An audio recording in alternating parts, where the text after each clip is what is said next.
Trunk, entek tiam toi ki hama. Dralu madi dan sokt temong gordi dan, trontex tung ku. Temen, Dem, Maya, Marcus, Linda, Bev, Claire, Derek, Theo, Nathan, Renee, Iris, Nadia, Colin, Eli, Dara, Lauren, Ryan, Heather, Simone, Paige, Jenna, Connor, Patricia, Gerald, Francis, Stella, Oliver, Kelsey, April, Ben, Vanessa, Milo, Brooke, Wade, Garrett, Serena, Harrison, Donovan, Cassandra, Tonovan, Cassandra, Audrey, Wesley, Constance, Tara, Diane, Cynthia, Kevin, Elaine, Ren, Patrick, Hazel, Gwen, Reeve, Tatum, Doris, Prius, Zoe, Caleb, Dex, Lorraine, Todd, Fern, Claudette, Nell, Ray, Sasha, Petra, Bridget, Ivy, Adele, Nora, Grant, Sloan, Vivian, Felix, Mercer, Cecily, June, Scott, Tammy, Owen, Abby, Renata, Donna, Willa, Kyle, Tem humiyi toi sadu, Udung, Lacey, Nan Franbise, and he hat Breen Ferbua, ani tind chen duchfry ba. Avarai ba, shun, da were ba. Hia, brother ro, da were Rochelle, Bashao, bazim humfash ferwu, Isaac misbaga, tunj. Wispai do, John's thix sa, Lujond suck. Misso do. My brother's wife raised her champagne glass and looked right at me across the Tankapebble. Lacey, she said, smiling with all her teeth, when are you going to stop playing house and actually build one? Like a real life. Husband, kids. You know. The whole thing. My mother laughed first. Then my father joined in. That low chuckle he does when he doesn't want to take a side but already has. My brother swirled his drink and said nothing. I set my fork down. I looked at my sister-in-law and I said calmly, Rochelle, when are you going to pay back the $40,000 your husband borrowed from me to keep your real life from falling apart? The table went silent. The kind of silent where you can hear the candles burning. That was the moment everything cracked open. But it wasn't the end of the night. It was the beginning of everything that came after. And what came after was worse than anything I expected, and better than anything I dared to hope for. Before I tell you how that silence ended, I want to know, where are you listening from? Because I've spent a long time thinking I was the only one who ever sat at a holiday table and felt like a stranger in her own family. Tell me I'm not alone. And when you've heard the rest, tell me, what would you have done? My name is Lacey Drummond. I'm 31 years old. I live in a one-bedroom apartment in Pittsburgh's Lawrenceville neighborhood, third floor east-facing window that catches the morning light. I work as a pediatric occupational therapist at a children's rehabilitation clinic. I spend my days helping kids learn to hold pencils and button their shirts and build the small muscles that will carry them through life. I am good at my job. I am patient. I notice details other people miss. I am also, apparently, the family ATM, though nobody ever called it that out loud until I did. My brother's name is Curtis. He's 4 years older than me, broad-shouldered, the kind of man who commands a room without trying. He works in commercial real estate, or he's supposed to. The reality is more complicated. He has a license, a business card, and a dry spell that's been going on for 3 years. He married Rochelle 6 years ago at a vineyard in Virginia. I was the maid of honor. I paid for my own dress, my own travel, and half the rehearsal dinner because my mother called me 3 weeks before the wedding and said they were a little short. I said yes. That's what I do. That's what I've always done. It started small, the way these things always do. A loan here, a bridge payment there. The first time my brother called asking to borrow money, I was 24, and he said he just needed to cover rent for 1 month while a deal closed. I wired him $1,500. The deal apparently never closed. He never mentioned the $1,500 again, and I didn't bring it up because I loved him and I thought that's what love looked like. You don't keep score with your own brother. That was my first mistake, not the only one. Over the years, the asks got bigger and the explanations got thinner. Help us cover the car payment. Just this month. Mom and Dad's furnace died. Can you throw in? Rochelle's credit card got behind. Just a small thing. We'll handle it by spring. I always said yes. I told myself it was temporary.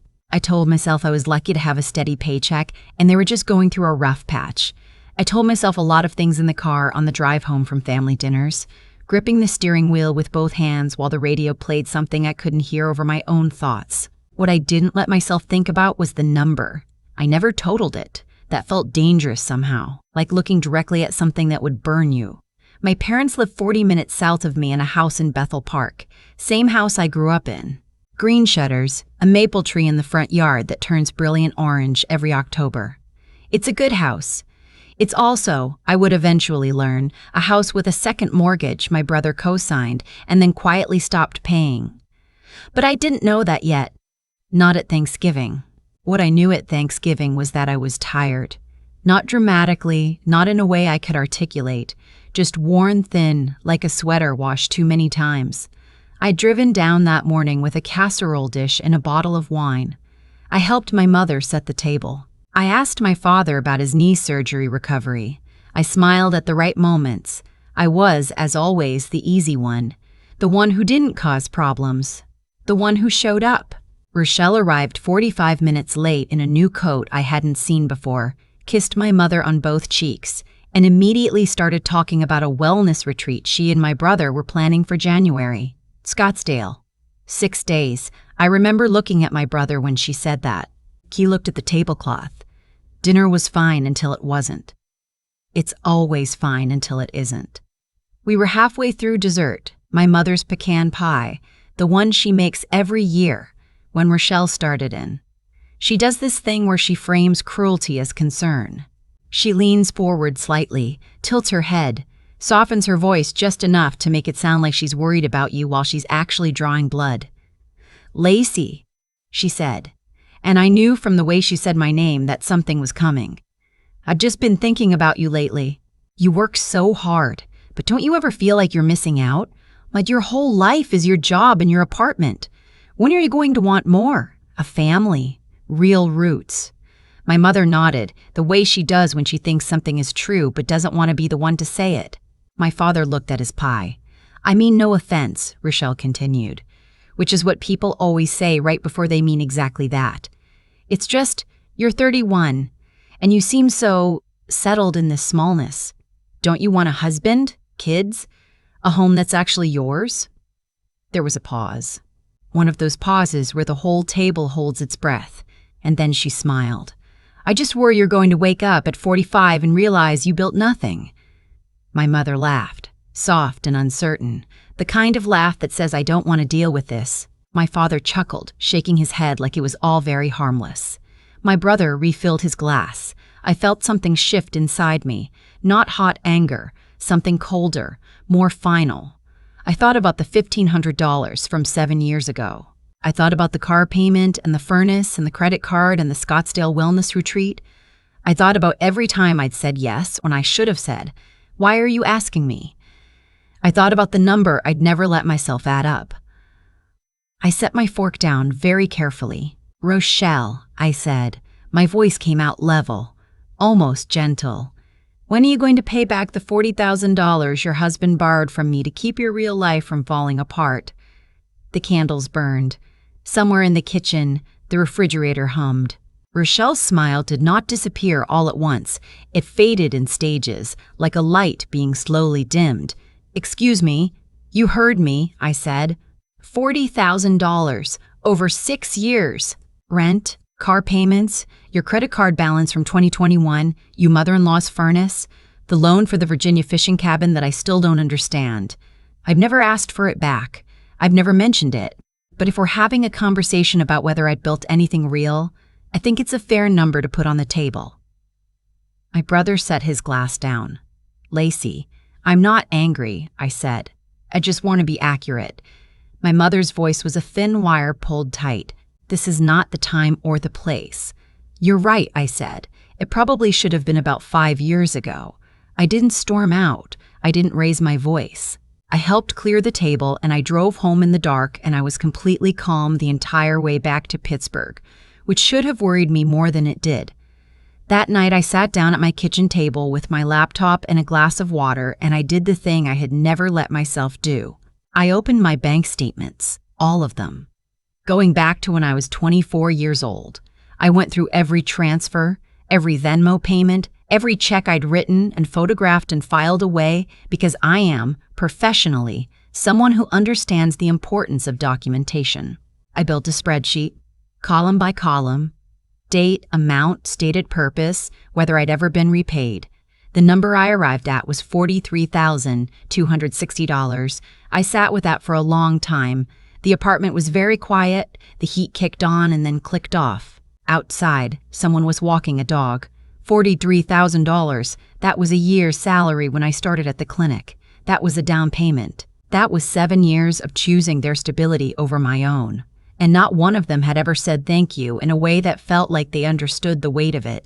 They'd said you're a lifesaver and I don't know what we'd do without you and we'll pay it back, promise. And then they'd kept on living as if none of it had ever happened. I didn't cry. I don't know why I expected to. I just sat there and then I opened a new document and started writing everything down. The next morning started early. My phone buzzed at 7:42 with a text from my mother. "Honey, I think we should talk about last night." That was upsetting for everyone. Then my brother at 8:15, "Call me when you can." Then Rochelle at 9, which surprised me. "I want to apologize for what I said. Can we get coffee?" I read all 3 messages. I put my phone face down on the counter and went to make oatmeal. By the end of the week, the tone had shifted. My mother called twice, and when I didn't pick up, she left a voicemail that started with "sweetheart" and ended with, "The family needs you to be the bigger person here." My brother texted that I'd embarrassed Rochelle and that she was really hurt. Then, on Friday evening, he called and left a message that I've listened to, maybe a dozen times since. "Lacey, I don't know what you think you're proving. We're family. You knew the situation. Nobody forced you to help us. And now you're going to make Thanksgiving into some big, dramatic thing?" Mom's upset. Rochelle's upset. "Just call me back. Nobody forced you to help us." I thought about that sentence for a long time. He was right, technically. Nobody had a gun to my head. But there's a kind of pressure that doesn't come from threats. It comes from being raised to believe that your value to the people who love you is measured by your usefulness to them. It comes from being the responsible one, the steady one, the one who doesn't make things harder. It comes from years of quiet expectation, dressed up as family loyalty. Nobody forced me. They just made sure I understood what happened to women in this family who said no. I texted my brother back on Saturday. "I need some time. I'll be in touch." Then I pulled out the spreadsheet and I made an appointment. Her name was Miss Oduya. She ran a small practice out of a brick office building in Shadyside. Family law and financial disputes, and she had a direct manner that I appreciated immediately. I laid everything out on her desk. The spreadsheet, the bank statements, the Venmo records, the texts where my brother acknowledged the amounts. She looked through everything carefully. Then she looked up and asked me if I knew about the second mortgage. I didn't. She showed me a document she'd pulled as part of the preliminary research I'd authorized her to do before our meeting.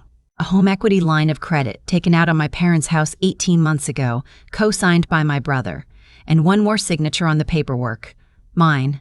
Except I had never signed it. I remember the room getting very still. "Not quiet, Ms." Oduya's office had street noise coming through the window, a truck rumbling past, a siren somewhere. But inside my head, it went completely still. "Is that your signature?" she asked. I looked at it for a long time. "No," I said. "It's not." She nodded slowly. "Then we have a few different conversations we can have." I asked her to tell me all of them. My brother called it a misunderstanding. That was the word he used when I confronted him in my parents' living room on a Sunday afternoon 2 weeks after Thanksgiving with Ms. Oduya's preliminary findings printed out in a folder in my lap. "It was a misunderstanding," he said. "The broker needed a co-signer, and you'd said you wanted to help with the house, and I thought you'd be fine with it if you knew. But I didn't know," I said. "That's the point. You signed my name to a legal document without telling me. That's not a misunderstanding. That's fraud." My mother made a sound like she'd been struck. "Lacey, that is a serious accusation." "It's a serious thing that happened," I said. Rochelle hadn't come. My brother had told her to stay home. I noticed that. He'd known when I said I was coming over to talk, that this wasn't going to be something she should witness. My father, who had been sitting very quietly at the end of the couch, said, "We were trying to keep the house. You know how things have been." We didn't have options. "You had the option of telling me the truth and asking me," I said. "I might have said yes. You'll never know because you didn't ask." My brother leaned forward. "So what are you going to do? Report us? Have your own brother arrested?" "That's who you want to be." I opened the folder. I placed Miss Adayu's letter on the coffee table. It was one page, on her firm's letterhead, outlining the legal exposure they faced and the resolution she was proposing on my behalf. "I want my name removed from every account and every document I didn't knowingly sign," I said. "I want the home equity line transferred to names that aren't mine, and I want a repayment agreement for the $43,000, whatever timeline is realistic, signed and notarized. You have 30 days. Nobody spoke. My father looked at the letter. My brother's jaw was tight. "And if we don't?" my brother said. "Ms. Oduya files?" I said. "That's not a threat. That's a timeline." My mother started to cry. "It's the thing she does that I used to find unbearable, the thing that used to make me fold every single time."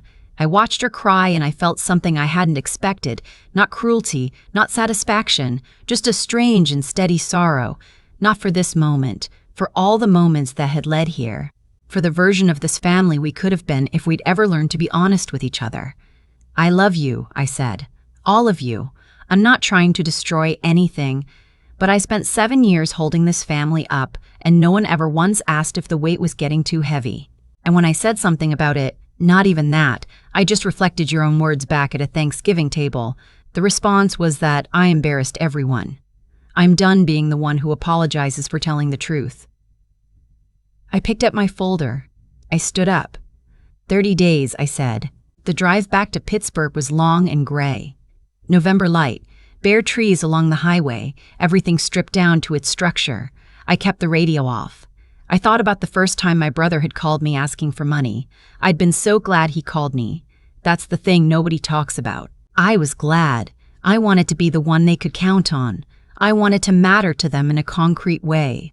Every yes I said was also a bid. See me, need me, love me. And they did need me. They just never saw me. At some point, those two things stopped being the same. I got home at dusk and sat by my window for a while, watching the last light go off the rooftops. My neighborhood was quiet. A woman walked by below with 2 small children, one on each hand. The kids were wearing matching yellow raincoats. I thought, I am 31 years old. I have a job I love. I have an apartment I chose for myself. I have a savings account that I finally get to keep. I am not incomplete. I am not small. I am, for the first time in a very long time, entirely my own. Ms. Oduya called on a Tuesday morning, 3.5 weeks later. "They signed," she said. "All of it. The name removal, the account transfers, the repayment agreement, notarized yesterday. I was sitting at my desk at the clinic, between patients. A 7-year-old was waiting for me in the therapy room, a kid I'd been working with for 4 months, slowly building the hand strength to hold a crayon. "So it's done," I said. "Legally, yes," Miss Oduya said. "Your name is clear. No further liability." I thanked her and sat for a moment after she hung up. Through the window in my office door, I could see the waiting room. A little boy stacking blocks. A grandmother doing a puzzle with a girl in a pink sweater. I thought about all the things I'd been afraid of. The conversation that felt undoable. The confrontation that felt disloyal. The word fraud in my own mouth about my own brother. All the ways I had talked myself out of the truth for years because the truth felt like destruction. It wasn't destruction. It was just reality, and reality had turned out to be survivable. A month after that, my mother called on a Sunday evening. Not urgent, not tearful, just her voice, tired and a little soft. "I want you to know," she said, "that I've been thinking about what you said, that we never asked if the weight was too heavy. I don't think that's true, but I think we stopped asking a long time ago because we already knew the answer, and we didn't want to hear it." I didn't say anything for a moment. "That's the most honest thing you've ever said to me," I told her. She was quiet. "I know," she said finally. "I'm sorry for that. It wasn't a full accounting. It wasn't everything I'd ever needed to hear. But it was real, and it came without prompting, and I held on to it. I'm not cutting you out, I told her. But things are different now. I'm not the safety net anymore. If something goes wrong, I mean genuinely, unexpectedly wrong, you can call me. But this family has to start standing on its own 2 feet, and you have to let it. She said she understood. I don't know if she did. I think she was beginning to. I said I'd come for Christmas, not to fix anything, just to sit at the table and be a daughter, not a bank account. She said, I'd like that. I still drive down to Bethel Park sometimes. The maple tree is bare now, midwinter, just the shape of it against the sky. The green shutters need a new coat of paint. The porch light works fine. My brother and I are not close the way we used to be. I'm not sure we were ever close in the way I told myself we were.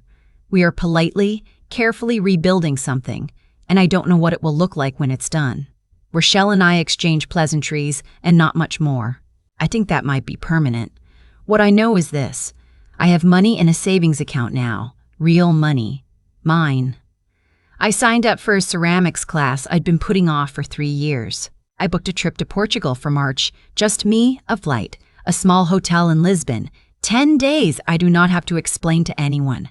I am not lonely. I am not incomplete. I am not, as Rochelle put it, settled in smallness. I am settled in my own life, finally, for the first time, and it turns out that's the largest thing I've ever built. Some nights I think about that Thanksgiving table, the champagne glass, the tilted head, the smile with all the teeth in it. And I think about the silence after I spoke, that long, candlelit silence that wasn't peace, not yet, but was the very first moment that something true had been said out loud in that house in a very long time. I didn't light a match. I just stopped pretending the smoke wasn't there. If you have ever been the one holding everyone else together while they took turns telling you that you weren't enough, I want to hear from you. Leave me a comment. Tell me where you're listening from and tell me what you finally said or what you're still working up to saying. I'll read everyone. And if this found you at the right moment, subscribe. There's more where this came from. I've thought a lot about cause and effect since that Thanksgiving. Not in an abstract way, in a specific, unglamorous way of tracing a line backward through years of small decisions and seeing exactly how each one led to the next. I said yes the first time because I loved my brother and I wanted to help. That was real. That was good. But I kept saying yes long after the reason changed, and the reason changed from love into something closer to fear. Fear of being seen as selfish. Fear of being the one who let the family down. Fear, if I'm honest, of finding out that if I stopped being useful, they'd stop calling at all. Every yes after a certain point wasn't generosity. It was a transaction I was making with my own anxiety. And I dressed it up as loyalty so I didn't have to look at it directly. That's not a moral failing. It's just what happens when you're raised to believe your worth is measured by how much you absorb. What I've come to understand, slowly, not all at once, is that cause and effect doesn't care about your intentions. You can mean well and still create conditions that harm you. You can love people genuinely and still teach them, through years of uninterrupted yes, that your needs don't require consideration. I didn't cause what Curtis and Rochelle did. Their choices were their own. But I did spend 7 years building a dynamic where my silence was so reliable that they stopped even checking whether I was okay with things. That's not blame. That's just the honest accounting of how it went. The courage part, the part I'm most proud of, still, wasn't the folder. It wasn't Miss Oduya or the 30-day letter or any of the moments that look like strength from the outside. The courage was the spreadsheet at midnight. That private, unglamorous hour at my kitchen table when I finally looked at the number I'd been avoiding for years, and I didn't flinch, and I didn't close the laptop, and I let myself know the truth about my own life. That was the hardest thing. Everything after was just action, and action is easier once you're no longer lying to yourself. There's something I want to say about Rochelle's words, because I've sat with them long enough to understand them differently now. She said I was settled in smallness. She meant it as an insult, but she wasn't entirely wrong about what she was seeing, just wrong about the cause. I had made myself small, not because I lacked ambition or love or a vision for my own life, but because I had been quietly, consistently redirecting every resource I had toward people who took it without curiosity about what it cost me. The smallness wasn't mine by nature. It was a shape I'd been pressed into over time, and I had cooperated because cooperation felt like virtue. It wasn't virtue, it was the slow erosion of self-respect disguised as family loyalty. What I carry forward isn't bitterness toward Curtis, or toward my parents, or even toward Rochelle. What I carry forward is a different understanding of what it means to love people well. Real care doesn't require self-erasure. Real loyalty doesn't demand silence about your own harm. You can be generous without being bottomless. You can love your family and still hold a line. In fact, I think holding the line was the most honest thing I ever did for them, because it forced everyone, including me, to stop pretending the arrangement was sustainable. I'm not the same person who drove to Bethel Park with a casserole dish and a bottle of wine, performing easiness for people who'd stopped noticing the performance. I'm someone who looked at a hard truth, sat with it, and then did the next thing anyway. That's not heroism. That's just what it looks like when you finally decide that your own life deserves the same care you've been giving everyone else's. Portugal is in 6 weeks. I bought good walking shoes. I don't have an itinerary. That's enough.